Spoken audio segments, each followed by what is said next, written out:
노인 폄하 논란에 이어서 이제 가정사 문제까지, 가족사 문제까지 불거진 김은경 혁신위원장 체제 혁신위가 오늘 원래는 혁신안을 내놓기로 했다가 모레로 미뤄졌다고 합니다. 그래서 혁신안을 모레 그러면 내놓게 되는 건지, 모레로 미뤄진 이유는 뭔지. 미뤄진 이유는 다른 게 아니고요. 예. 공천 개혁 관련된 내용이 포함돼 있었어요, 혁신안에. 예. 그래서 그 내용의 뭐 전부는 아니지만 일부 내용들 이렇게 바꿀 거다 하면서 국회의원들, 현역 국회의원들한테 설문조사를 했습니다. 혁신위가. 근데 그 설문조사가 완전히 끝나지 않았고요. 예. 약간의 이견이 있는 것처럼 보여져요. 예를 들면 혁신의 대상이 되는, 현역 국회의원들은 어쨌든 혁신은 대상이잖아요.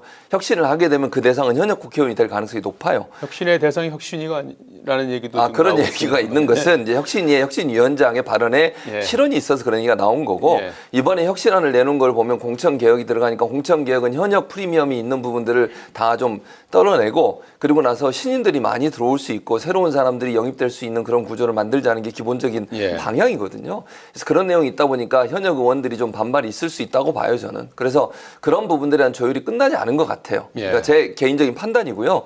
그래서 아마 이제 명목적으로는 설문조사 결과가 아직 다 취합이 안 됐고 분석이 안 됐다는 이유를 들었지만, 현역 의원들의 반발이 어느 정도 있는 부분들을 어떻게 잘 그럼 정리를 하고 혁신안을 밝힐지 하는 부분인 것 같고요. 그래서 이틀 정도 좀 늦춰진 것 같아요. 대의원제 문제는 쟁점이 아닌가요? 대의원제 문제는 쟁점이죠. 사실은 대의원제 문제는 대의원제 폐지를 주장을 했었는데 당원들은 이렇게 주장을 하고, 왜냐하면 국민의힘도 지금 대의원제 폐지했거든요. 근데 민주당만 지금 대의원제를 유지하고 있는데, 근데 이제 그것까지는 가기는 어려울 것 같고, 친명 비명이 뭐 이해관계가 첨예하게 엇갈리는 부분이어서 그런 부분이 있어요. 그러니까 대의원제는 비명계는 좀 유지하자는 입장이고, 그러면 현역 의원들 프리미엄이거든요. 그것도 사실은 대의원들이 일반 당원보다 그 투표권의 비중이 훨씬 커요.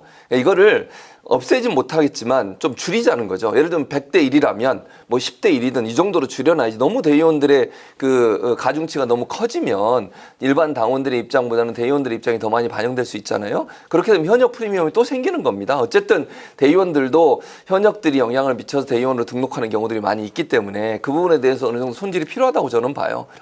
모레 그러면 혁신안이 뭐 그 공천룰 그리고 대의원제 이런 부분들을 담아서 발표될 수 있을 것이다. 이렇게 보시는 저는 거죠. 그렇게 전망합니다. 지금 혁신위원장이 이제 여러 가지 이제 그 구설수에 이제 오른 상태고, 이제 혁신안을 이제 내놓겠다는 입장 아닙니까? 그러다 보니까 이제 메신저가 이제 하나의 어떤 그 또 신뢰를 잃어서 과연 혁신이 제대로 될까 하는 그런 의구심이 있는 것 같아요. 그렇습니다. 그 김은경 혁신위의 그의 취임 일성이 민주당을 윤리정당으로 만든다라고 했습니다. 그런데 혁신위의 대표인 김은경 위원장이 윤리적 비난에 쌓이면서 사실상 혁신위가 윤리 파탄 지경에 이르렀고, 그 결과 혁신위는 식물 혁신위로 전락했다, 이런 평가가 나오는 것 같습니다. 식물 혁신위원회에서 얼마나 좋은 혁신안이 나오겠습니까? 지금 민주당 내에서도 혁신안이 나온다 하더라도 그것이 실질적으로 실행에 옮겨질 동력이 상실됐다라고 하면서 지금이라도 혁신위를 해체해야 된다라는 얘기가 나오는 것이 바로 그 포인트가 아닌가 싶은데요. 말씀드렸듯이 이렇게 이제 그 민주당의 혁신위가 좌초 위기에 한 것은 결국 이재명 대표가 비명 친명을 넘어서 정말 그 제3의 어떤 그 독립된 혁신위를 만들어야 되는데, 처음부터 이른바 친명혁신위원장을 앉힘으로써 자초한 것이다라는 지금 비난에서 지금 이재명 대표가 자유롭기 어려운 것 같은데요. 말씀하신 것처럼 1호의 그 혁신안이 뭐였습니까? 국회의원들의 어떤 그 불체포 특권에 대한 포기, 서약하고 당론으로 채택하라고 했는데, 정당한 그 불체포 영장에 대해서만 포기한다라고 해서 마치 민주당을 사법부로 만드는 그런 정말 기괴한 일들이 벌어졌고, 나아가 지금 2호 혁신안으로 얘기하고 있는 것들도 사실상 내 당내에서의 어떤 그 신망을 얻지 못하고 있지 않습니까? 그렇다고 하면은 계속 이렇게 나아갈 것이냐, 아니면은 현 상황 속에서라도 이것을 단절하고 새로운 혁신으로 갈 것이냐, 이것을 지금 민주당으로서는 지금 고민해야 될 것 같은데, 지금 현재의 어떤 상황으로 봐서는 뭐 지금 계속 그냥 갈 것 같습니다.